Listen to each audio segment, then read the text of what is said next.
Welcome, Degens, to another edition of the Degen Docs. That is right, folks. It is NFL Week 2. We're getting into our betting picks and fantasy tips. We're going to be going through a rundown of the biggest injuries for NFL Week 2. Look, we don't just talk offense. We are talking, of course, fantasy football, but we are talking defense, kickers, man. If it matters to NFL Week 2, and especially if you can make money on it, we are talking about it. We're going to do an injury update, a Thursday Night Football preview. Going to give out a love-hate scale of our fantasy guys, props of the week, underdog pick'em, best bets, and of course, round this whole thing out with a nice D-Gen parlay.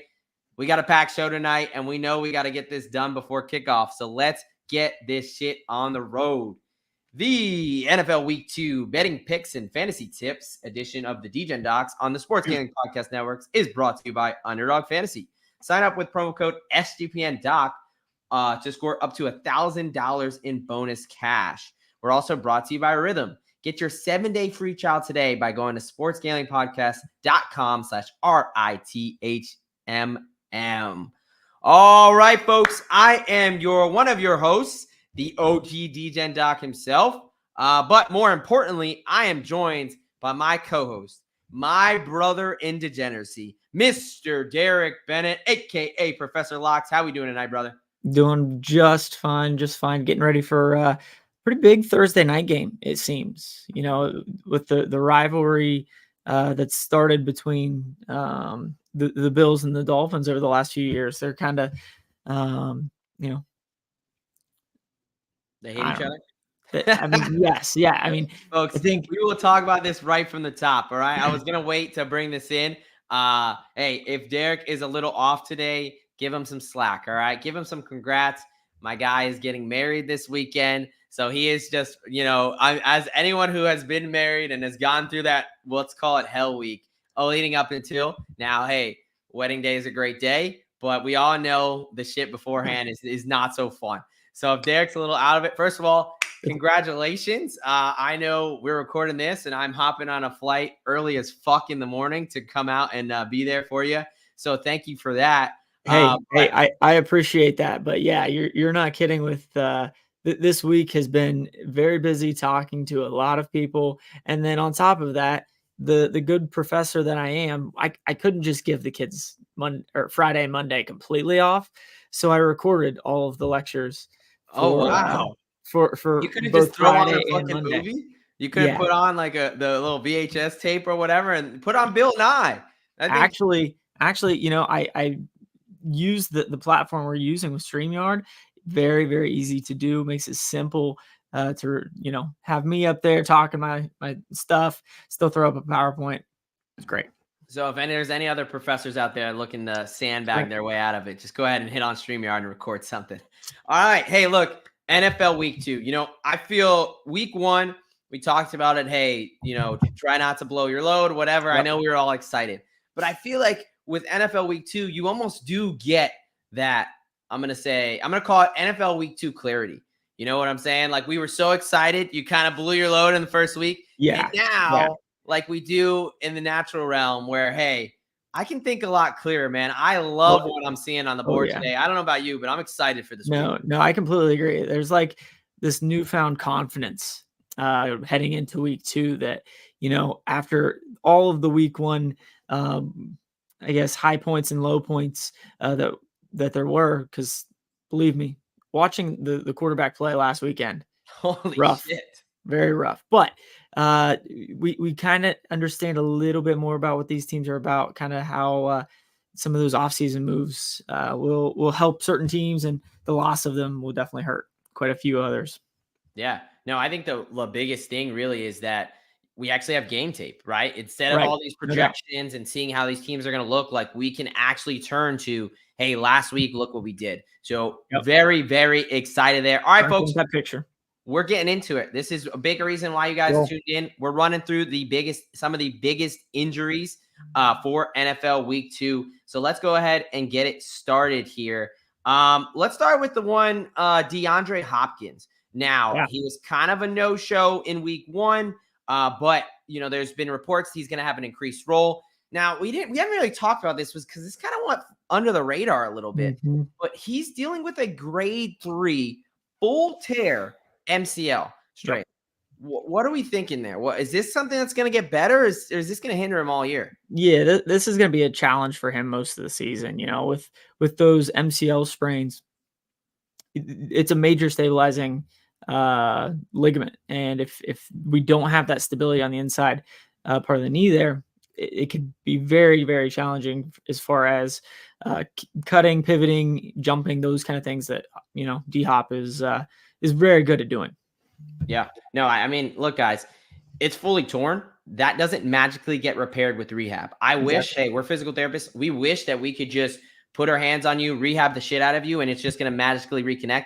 That is Yep. not possible. That does not happen without surgery. Sadly, no. So he can definitely get a little better, get more stabilized. You can try to play with that Mhm. MCL, but this is going to be an uphill battle. This is going to be something that's not For going sure. away. He's going to need surgery after the season. So At it's some point. also something that, hey, he gives it a go. And, 4 or 5 weeks down the line, it's just not working out. And he just decides, you know what, shit, I'm just going to get the surgery. Right. Especially if your So, quarterback's trying to backhand you a ball while we're getting tackled. yeah, 4 or 5 Mhm. weeks of Will Levis might also put him out for the season as well. Just throwing that out there. So we're going to bounce around it. Of course, we're going to be talking some fantasy stuff. And I want to update some big defensive line, man. Arizona right tackle Jonah Williams is Yeah. out. He was put on the IR. For those that don't know, his backup is Kelvin Beachum. There's a huge drop off there. Huge drop off. While Jonah Williams was in the game, the Cardinals only really let up 1 sack, and it was kind of like a sack Kyler ran out. He kind of ran himself Mhm. into, and it was kind of like half a yard. And then for the rest of the game, when Jonah Williams was out, they let up 3 sacks and a ton of pressure on that right side. So that is a big one there. And then Cleveland, that offensive line is Cleveland is banged up with both those offensive tackles. And if they do play, they're coming off, Jack Cochran's coming off an ACL tear, and then Jedrick Wills would only be coming off of a knee surgery as well. What do you think about the Cleveland O-line? Batonio is beat up as well. Yep. What they let up 6 sacks last week. I mean, I know a lot of that was Deshaun Watson. What are you thinking? Say those guys even can play, but it's their first game off surgery. How much can we expect to change? Yeah, I wouldn't expect a ton right off the get-go, especially with offensive line play. It's synchrony between those 5 dudes a lot of times. And even though those 3 guys have been there in Cleveland for a couple of years now, that defensive line was beat up most of at least the second part of the season for Cleveland. So those guys just haven't been on the field nearly as often together over the last year. And, I think it'll take them a couple weeks just to kind of re-gel, but Oh, yeah. also kind of build back into their own after those injuries that you talked about. Yeah. And we might talk about that game, but man, Jacksonville's pass rush too looked pretty It did look pretty formidable. good. Yeah. Travon Walker with 2 sacks, Arik Armstead, you had him, Yeah. he had a sack, right? And sticking in Cleveland, man, their top wide receiver from last week, which wasn't a lot, but Right. David Njoku is out this week with a high ankle sprain. High ankle sprain we talk about, it's Right. a lot more significant than your low ankle sprains. It holds those 2 muscles, those 2 bones, your tibia and your fibula. It's kind of that syndesmosis, takes more to damage, which means it takes more time to recover. What are we thinking about Njoku? Yeah, I mean, usually with those high ankle sprains, we're thinking around a month, 6 weeks for full recovery. But on top of that, usually the first 2-3 weeks back, we do see a dip in performance as well on the field. So we don't tend to see or don't tend to expect Njoku to really get back to his full potential for probably, I would say, a good 6 to 8 weeks. Yeah. All right. We got a fantasy question here. Just a little break in the action for our injury. Should I start J.K. Dobbins or Devonta Smith in PPR? So J.K. Dobbins, obviously running back for Los Angeles Chargers, going up against Carolina this week, which Carolina, their stud, probably the best player on their team, Derek Brown, is out for the season with a meniscus repair. So that bad defense got worse. Or Devonta Smith going up in PPR. Obviously, they play on Monday night against the Atlanta Falcons. Who are you taking? I'm leaning on JK between those two. He really shined last week with over 130 yards, a touchdown, and then he did get more targets than Edwards through the air, as you would typically expect. Devontae Smith, although I like Devontae Smith this week, you're still sharing targets with AJ Brown and now Saquon Barkley. Yeah, no, I would agree. Yeah, I think you roll up JK there. I mean, it's not even the fact that I'm like fully bought in on JK Dobbins coming off his Achilles tear and ACL tear for the rest of the season. For It's sure. just such a good matchup, man. I Yep. don't know if let's be honest, I don't think the Chargers have to throw the ball in this game. Bryce Young has looked horrific. And we So know that Jim Harbaugh, he loves to run the damn ball, 42 man. straight times. And Not those doing much tackles for and himself. Joe Alt and Rashawn Slater, man, they look Yep. good. They And now look you've got, really good. I mean, think about Carolina just got their ass kicked. Now they're one of their best players on the defensive line. Derek Brown is out for the season. Yep. And you really want to get the ball, like you want J.K. Dobbins and Gus Edwards running at you 40 times a game? Hell no, man. Nope. So we will both roll with J.K. there, man. Appreciate that. What was it? Big Room Cowboy. Hopefully not a Cowboys fan. But yeah, if you guys got questions, injuries, fantasy stuff, drop them in the chat. We'll get to them as we can. Again, packed show. So we're going to run through a couple injuries really quick, a couple more, and then we're going to keep rolling this trip along. So let's talk about some guys who are out. So I'm going to leave the Miami guys alone because we're going to do that preview here in a second. Yep. No Puka Nacua, PCL strain put on the IR. It's going to miss at least 4 weeks. Potential to miss more. It looks like a grade 2. That's about a 4 to 6 week recovery. So, hey, it could be 4 weeks, could be 5, could be 6. So definitely a blow there. Some guys we've talked about, Demarcus Robinson, this guy we like to pick up, Colby Parkinson, maybe coming up a little later. Sure. Why don't we talk about the Chicago Bears wide receivers real quick there? Keenan Allen dealing with a heel injury and Rome Odunze dealing with an MCL sprain. Was called week to week, then day to day. Couldn't, what grade 1, grade 2. Both did not practice again today for the second time. They play Sunday night. What are your thoughts there about those guys? Yeah, I mean, I don't necessarily know, whether they'll be suiting up this weekend or not. But at the end of the day, I think it really comes back to one, they're both banged up, and two, we haven't really seen Caleb Williams do much of anything yet in the NFL. You have 3 dudes sharing targets. I don't know if I would necessarily favor any of those guys at this point in the season, just because of the unknown and how that offense is actually going to shake out. But that's just me. I know that all 3 of those guys in Chicago could really go off at any time.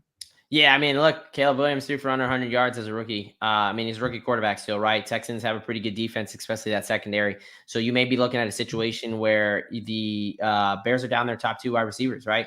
So is DJ Moore just going to be able to put the team on his back, or what's going to go on there? Right. How much can they lean on the run game there? So definitely one to monitor. But there is a lot of mouths to feed when they are healthy. So kind of a situation where if they're both out, okay, I guess if you have DJ Moore, you got to roll them out. But if they're kind of all playing, and then how limited are they?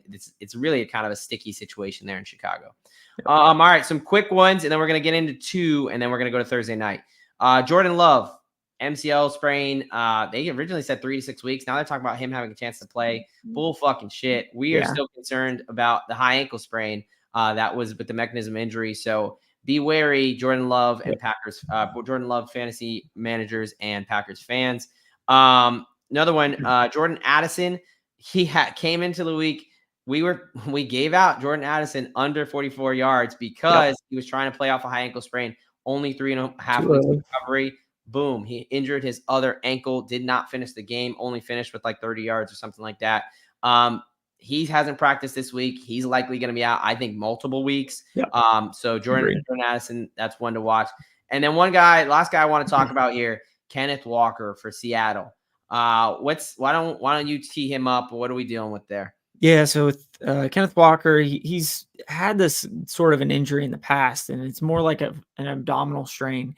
So anytime we're talking about those core muscles, anytime we're twisting, we're turning, even laughing, coughing, can cause some pain. So from Kenneth Walker's standpoint, I don't think it's a great matchup for him to begin with, personally, but from an injury standpoint, I definitely think he'll be a little bit more limited. And with a guy like Zach Charbonnet right behind him, I think there will be more of a split carry role, at least for this week.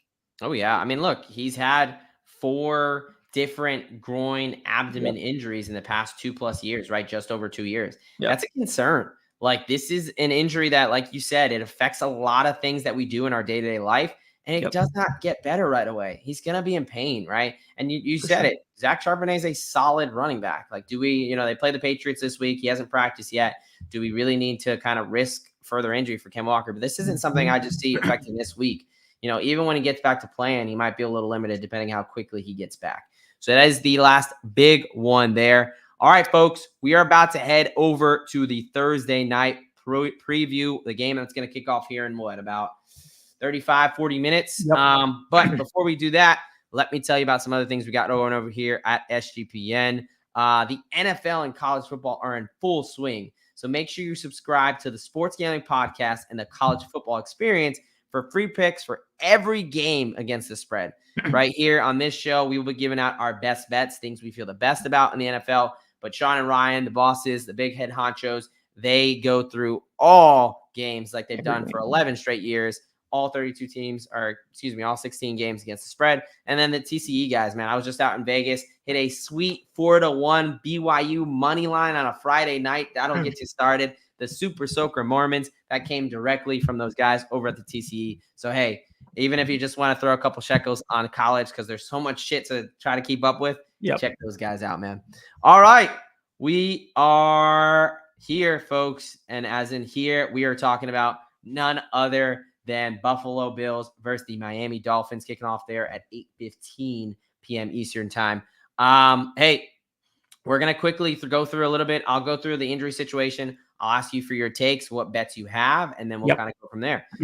So the Buffalo Bills come in as the healthier team. They're going to be missing their stud cornerback, nickelback, Taron Johnson. Picked up a forearm injury. Haven't really said much about it. They rule him out early, though. That tells me that it could potentially be a forearm fracture, which is kind of a 4 to 6 week injury, but more to follow on that. Josh Allen popped up on the injury report with his left hand. He is a right-handed thrower. I know I had to immediately look that up. Like, oh, shit, wait, what hand quarterback is Josh Allen? Because he looks so funny just running around back there. It is his non-throwing hand. He was cleared, full practice. He should be good to go. I expect him to be throwing fine, obviously, and then still doing Josh Allen things, both the good and the bad. Miami's a little bit more beat up. Mostert's out. A-Chain is active, officially active, will play. What's quick thoughts on A-Chain for you? He didn't practice first two practices this week. Wednesday, they said he was limited. By all reports, he was moving around pretty well. Are you sitting him? Are you starting him? What are you doing with A-Chain? A-Chain, especially with Mostert out, I'm probably leaning to start him. Still, I would. It all depends on who else you have, but I would say he is definitely gonna carry the ball the most tonight. I think as far as practice goes, a little bit concerning, but at the same time, like you were about to say, I like him in the passing game, especially tonight with Buffalo. They lose both safeties in the offseason. You lose Milano for the year already. So who else is going to be there to catch A-Chain out of the backfield, especially with his speed? Yeah, it's going to be tough. Yeah. I mean, look, definition of high risk, high reward play, right? That's kind of the player he is with his injury history. Like, hey, there's definitely some re-injury risk as far as they never said what the ankle sprain was. I saw some video. It was a tough read. I don't really think it was a high ankle sprain. The mechanism was a little bit weird. So, the fact that he was kind of back out there 3 days later, I'm not super concerned. Obviously, there's an injury risk. Look, the number one risk factor for an injury is a previous injury to that body part. That is what it is, folks. But like you said, depends on what you have. I would not sit A-Chain, though. I think that he's done well against Buffalo in the past. And I think his role in the receiving game, even if Josh Wilson gets some carries, even if the rookie gets some carries, I think A-Chain is still going to be a focus of their offense. And then just wrapping up there for Miami, wide receiver 3, Malik Washington out, expected starting left guard, Isaiah Wynn out, Bradley Chubb still on the IR, and Jalen Phillips, even though he played last week, still going to be limited, just 9.5 months off that Achilles tear. All right, who you like? Bills, Dolphins, what are your bets? So with the game, I'm going to actually take Miami in this one, partially due to just their speed on offense with losing those guys like I just mentioned. I think that's gonna be big for Miami, but also one of those guys, Poyer, where's he at? Now down in Miami. Oh, now he's down in Yeah, Miami. you're So calling that for could the be Jordan Poyer revenge game? exactly. Well, I think with him basically knowing Buffalo's defense, I think they'll be able to take advantage of him as a resource, him as a mind coming down from Buffalo. But as far as betting goes, I like Miami in this game, but I'm going to go like some reverse psychology. I have a lot of Josh Allen overs tonight, but there might be a little bit rain. Josh Allen doesn't always make the best decisions with the ball. So I like I said, using a little bit of reverse psychology, have Josh Allen to score, his over in passing and rushing. But Miami's gonna Okay. Well, end I up will covering. say that would pay out nicely in a parlay because when you do that reverse correlation, like, oh, I'm a pro on this guy, I'm one on this team, but I do think the other team's gonna win. The betting market does reward you. So that would be nice in the same gate. Now, look, I like we're starting to show off with some disagreement. I love I Buffalo know. in the spot. I love the Bills here. They've owned Miami. I mean, head to head, they've played 7 times. Josh Allen is 6-1. Tua has 7 interceptions and 6 touchdowns in those 7 games. I think this Buffalo team, really what's going to come down to is they're going to be able to run the ball in Miami. I think they're going to be able to run the ball. Both Tank Bigsby and Travis Etienne. Trevor Etienne? Travis. The ex-Florida Gator always gets me, man, his brother. But Etienne, they were able to both go off there. And I think James Cook, man, I really like James Cook in this game. I think Kincaid is able to get going. So give me the Bills plus 2.5. Give me the Bills on the money line. I have plus 120 before we started recording. I also like James Cook over 100 yards rush receiving at plus 180. And the sprinkle I'll give out for my DGens, Ray Davis, anytime touchdown. I just saw it was plus 850. Look, folks, Josh Allen is the goal line back. They don't really like to give it to James Cook, but you can't just let Josh Allen keep running into the goal line every time. They brought in the rookie from Kentucky. He was a touchdown machine when he played in college. I like Ray Davis there. And 850 or 8-1. I like the odds. So Not too bad. All right. So a little disagreement there to start the show. Feel free to drop your comments. How do you see it playing out? Let us know who you on tonight. Bills, Dolphins, and we're moving on. We're heading over to the fantasy world where we're going to be talking about our love-hate scale. For those new to the show, this is pretty easy. There's 3 guys that we love in fantasy and in the betting markets, and there's 3 guys we hate in fantasy for this week. So why don't you want the love or the hates this week? I'll take the loves for this week. It's wedding week. I have to move with the love side. Fitting. But Mike Evans up against the Detroit Lions. We kind of already saw this matchup not even a year ago in the playoffs. So in that game, Baker threw for over 350 yards. Mike Evans lit it up, and now Detroit brings in a bunch of young young cornerbacks that I just don't see any of them matching up well with the veteran Mike Evans. Nope. Cooper Kupp, you lose Puka. We know what Stafford and him have as their relationship continues to grow. So I really like Cooper Kupp this week and moving forward. The And Bucs then CeeDee Lamb. also beat up in the secondary. No Antoine Winfield for likely a couple weeks. They've also got some cornerbacks banged up there as well. Yep. And then CeeDee Lamb down in Dallas. I mean, who's covering CeeDee Lamb? Not Marshawn Lattimore on the sidelines. No practice. Exactly. 2 straight days of DMPs. So again, are we taking CeeDee Lamb potentially up against Kool-Aid McKinstry? The rookie, yeah. I'm taking CD every single day. I like that. Yeah, look, I mean, don't fall off CD. The Cowboys didn't have to throw the ball to beat the Browns. Nope. That's why the numbers were low. Take the advantage of, hey, people are down on them, and definitely get back on the CD train. All right, our hates for this week. We got 3 guys that we're looking to fade in the fantasy realm. First up, Cincinnati wide receiver T. Higgins. Look, I don't even know if he plays this week. I think this isn't a fade for this week. This is a fade for the next couple weeks. I don't think he's going to be healthy until closer to week 4 or 5. Hamstrings are very tough to deal with. He's only got injured on Thursday, so it's only been a week. Typically, even in the best cases, it's about 2 to 3 weeks with a pretty high re-injury risk the first 2 weeks coming back. I'm fading T. Higgins, obviously not just for this week, but a couple weeks moving on. Other guy, Kenneth Walker, we just talked about him. Abdomen injury. You got a solid backup in Charbonnet, and he's had these concerns, these injuries where he's had to have sports hernia surgeries. He's dealt with these different things. I do not like this as a definite red flag for Kenneth Walker. And then Garrett Wilson. Well, Look, I will be honest. This is I'll let you defend your play here because we had a little bit of behind the scenes, a little bit of a debate about this one. So I'll let you explain why you want to fade Garrett Wilson this week. That is perfectly fine. So outside of Garrett Wilson, nobody's really stepped up yet, at least through week 1, for that second Jets wide receiver spot. Tennessee brought in one of the best cornerbacks in the league in Snead. I think Snead locks him down.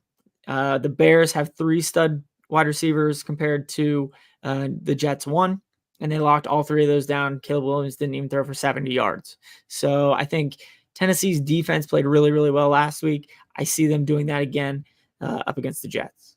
Yeah. All right. There it is, folks. There's our love-hate for the week. All right. We're going to be moving this ship along here. And now we're heading back to the betting world where we are talking about our props, our best props for the week. These are 3 bets that we absolutely love in the prop market. I'm going to read us off here. I'll go through my 3 and then I'll kick it to you, my friend. First up, I love defense, guys. I love defense. And we're going to defense right now. I will say, I'm a little upset in DraftKings. They don't have the best markets out right now. So look out, follow us on X. I'll be putting out more defensive plays. But Josh Hines Allen, formerly Josh Allen, over basically 3/4 a sack. So Josh Allen to get a sack there against Cleveland. We talked about their injury concerns, right? You have 2 tackles who, if they play, it's their first game off major knee injuries, respectively, for each. I love what Jacksonville is doing on the defensive line. You've got Trevin Walker on the other side. You got Arik Armstead in the middle. You can't double team anyone. I think, Allen didn't get home last week. I think it's his turn this week to have a day. So I think he picks up at least 1 sack. Then Wan'Dale Robinson, over 4.5 receptions at plus 125. Look, folks, Washington Commanders defense, one of the worst defenses in the league. All right. Absolutely terrible. The Bucs lit them up. Also, former first-round pick Emmanuel Forbes is going to be out for some time. He's getting surgery on a UCL, a ligament in his thumb. So they're going to be missing a piece there from an already bad secondary. Malik Neighbors popped up on the injury report today with a knee injury, which hurts my heart as a Giants fan, but he might be a little bit limited. Wan'Dale Robinson got 12 targets last week. 12 targets. I think he had 5 or 6 catches, so he cleared that number last week against a better secondary in Minnesota. And then finally, Colby Parkinson over 3.5 catches at plus 140. No Puka. Cooper Kupp obviously is going to get his, but you can only throw to him so much. They like the tight end, man. Tyler Higbee is nowhere in sight. They've had all offseason. He hit this just last week against a better defense. I think that there's going to be opportunity for Colby Parkinson. So give me Colby Parkinson over 3.5 receptions at plus 140.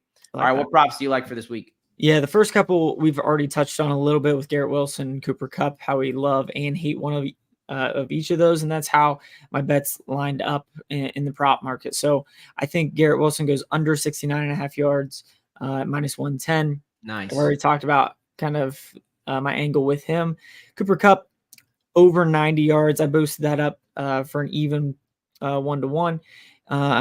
Stafford and him have a connection. And until we see Demarcus Robinson or Parkinson be that next guy, I think they feed Cooper Kupp 12, 14 times, and he goes over this number pretty easily. And then Anthony Richardson, anytime touchdown at plus 135, going up against Green Bay. That's low. Damn. Yeah. I mean, even last week, Green Bay's rush defense did nothing with Saquon. So I really think with Richardson and JT in that backfield, one of them is going to get loose, if not both of them, and get in the end zone. No, I love it. All right, folks, we are going to keep this train rolling, and we're doing that with Underdog Fantasy. That is right, folks. Underdog Fantasy Pick'em gives you a chance to win 1,000 times your entry. The NFL is back, and there's a ton of Pick'em specials to get you started. Plus, they got college football. Lobby is jam-packed with all these boosts, no sweat entries. So look, it's super easy, folks. If you don't have an Underdog account, sign up, use promo code SGPNDOC, get a $1,000 bonus cash. Put in $1,000, boom, instantly $1,000 bonus cash into your account. Make sure you use that promo code SGPNDOC, all caps, all one word. And we love Underdog so much. Look, this is an example of a pick'em they were doing for the first game. We got our own slip. Of course, we got our own slip. We've got our official underdog play of the week. And this week, I will take the top two and you'll go ahead and do the bottom two. So, Sure. CD Lamb, this is one of those free pick'ems they give you. They are trying to give you away money. CD Lamb over half a yard. That's it. He's got to be one catch, one rush, whatever it may be. Easy money. Don't have to talk about it. Then I will talk about Will Levis under 195.5 passing yards. Look, I know the Bears have a pretty solid defense, but so do the Jets. I am a little bit higher on the Jets coming in. I know people are trying to, say all these different things and whatnot, but Will Levis only threw for 127 yards in week 1. 127 yards. Yep. They had more success on the ground. They had more success when they were running. I think they're going to try to have a run-heavy approach against the Jets. And ultimately, I think he winds himself up into some turnovers. And I think the Jets are able to run on the Titans to kind of shorten that game. All right, what is the other two plays to round us out? Yep. So with JK, he was their kind of big play running back last week. I think it's a great matchup against the Carolina Panthers going into this week. So we're going higher, 56.5 rushing yards. And then with Baker, like I was saying before, it's basically a rematch of a postseason game where he threw for 350 yards, literally 100 yards more than this total. Detroit got younger in the secondary by quite a bit, and I just don't see how they're going to stop those veteran receivers down in Tampa Bay. So over or higher than 250.5. Yeah. So that's CD Lamb higher than half a yard. J.K. Dobbins higher than 56.5. Baker Mayfield higher than 250.5. And Will Levis lower than 195.5. That brings you a nice 10-1. $10 gets you 100. All right, folks. Here's what you came for. Our best bets for week 1. Who's up first? It looks like you are up first. I'll take it up from here. Not week 1, week 2. Apologize there. Got to talk to the graphic department. Get them. Gotta get on them. But yeah. NFL Anyways, week 2 best bets. Yep. So I'm going to start off with Baltimore -8 at -112. So Baltimore is just one of those teams that they're just not going to go 0-2 to start the season to begin with. I don't see Harbaugh allowing that to happen, but I think this is a game where Baltimore's rushing game really starts to show its dominance up against the Raiders. And again, I just don't see Baltimore losing 2 in a row, and they typically will cover higher spread. So give me Baltimore -8. Bucks money line is more of a stretch here, but I think at the number basically 3-1. I definitely like the Bucks to cover, but give me them to win as well. Jets and Titans, we already talked about how I really like the Titans defense going up against that Jets passing game. And then the Jets defense is definitely no slouch at all. So go under 41.5. And then give me the Rams at +1 at +110. Love it. Love it. Look, Raiders coming out from back-to-back, not only road spots, but Harbaugh spots. They're playing both the Harbaugh brothers back-to-back. Yep. And you said, I mean, as much as I was high on the Raiders coming in, the Chargers just wore them down. And you know who's a great running back to do that? Derrick fucking Henry. Yep. So I like that. The number is a little too large for me, but I do think Baltimore gets it done ultimately. And I love that under there for the Jets and the Titans there. Will Levis, I think he only thing that hurts you might be his him handing it off to the other team. Yeah, but other than that, I do like that. And hey, we got a little bit of a similar play here with Tampa Bay. So I'll just start off with that one. Look, folks, NFL Week 2 best bets. Here are prescriptions. Here's what we are offering to you here. So Tampa Bay +7.5. My ho-host talked about it a little bit there. They just played in the playoffs. It was a 3-point game. I mean, this was a hard-fought game. I think both offenses are going to be able to have success. I think, it's going to be a close game, but I really like Tampa Bay this year. I think they're being undervalued. Yep. They're a solid team. Look what Matt Stafford did he had 4 of his 5 starting linemen out. He had 1 of his top wide receivers out, and he still put it on them. They were leading late in the game. Like, they had a legitimate chance to win that game, let alone kept it close, wind up losing in overtime. But now you got Mike Evans, Chris Godwin, Jalen McMillan, Trey Palmer, Rashad White, Kate Otten. Like, I think it's an overall a better skill group than they just played and they just had troubles with. So I really like Tampa Bay there. And it's in a dome. Baker in a dome, baby. All right, Indianapolis Colts -3 at -105. This is a complete fade of Malik Willis. Point blank fade of Malik Willis. We talked about Jordan Love. I'm not listening to that bullshit that he's going to play. It's going to be Malik Willis starting at quarterback. And we just shit on, and I'm going to continue to shit on Will Levis. The guy who Will Levis ran Malik Willis out of town. You know, they were buying for a starting spot, and he ran him out of town. So if we think Will Levis is bad, I can't imagine what Malik Willis is going to look like. And like you said, hey, they couldn't stop Saquon and the Eagles running game. So why is Jonathan Taylor and Anthony Richardson going to have any problems there? I also like the Jets -4 at -108. I think a lot of people are fading the Jets based on what they saw. I honestly just walked away with saying that, damn, San Francisco is a really good team. That was a really impressive performance. I think the Jets bounce back. I think Will Levis has a couple turnovers. I think the Jets are able to run the ball on Tennessee. I don't, hey, Garrett Wilson can hit his 100, but I think Breece Hall has himself a day. And I think Rodgers, maybe finds Lazard, Williams, Conklin, whatever. I think the Jets get it done in an ugly, ugly game, maybe like a 17-3 game. And then the final play is the Steelers, man. Give me the Lurs. Pittsburgh -3 at +102. Mike Tomlin against a rookie quarterback, man. Bo Nix did not look good. Imagine what he's going to look like when TJ Watt is breathing down his neck. For sure. He made some very, very poor decisions. He made some very, very ugly throws. They struggled to get their running game going. I love Pittsburgh. It looks like it's going to be Justin Fields, even better. Seattle was kind of messing around. That game was very close. And then once Seattle committed to the run game, that's when that game really started to open up. Well, Arthur Smith isn't going to play no games. He's going to commit to the run game right away. He's going to run right down your throat. I think they have success. So give me the Lurs there. All right, folks, we are almost done here. But before we do that, we got a couple things we got to tell you about here. First off, we're brought to you by BetUS. That's right. Bet with the best in the business. They've been around for more than 40 years. BetUS is available in tons of locations, including our international folks. I know we've popped some Canada fans around. That's right. They have massive prop menus, same game parlays, some of the best boosts in the business, and all new live betting experience. Easily deposit using crypto and get lightning fast payouts. And make sure you use our link to get 125% deposit bonus on your first 3 deposits. Go to sportsgamblingpodcast.com/betus. That's sportsgamblingpodcast.com/betus.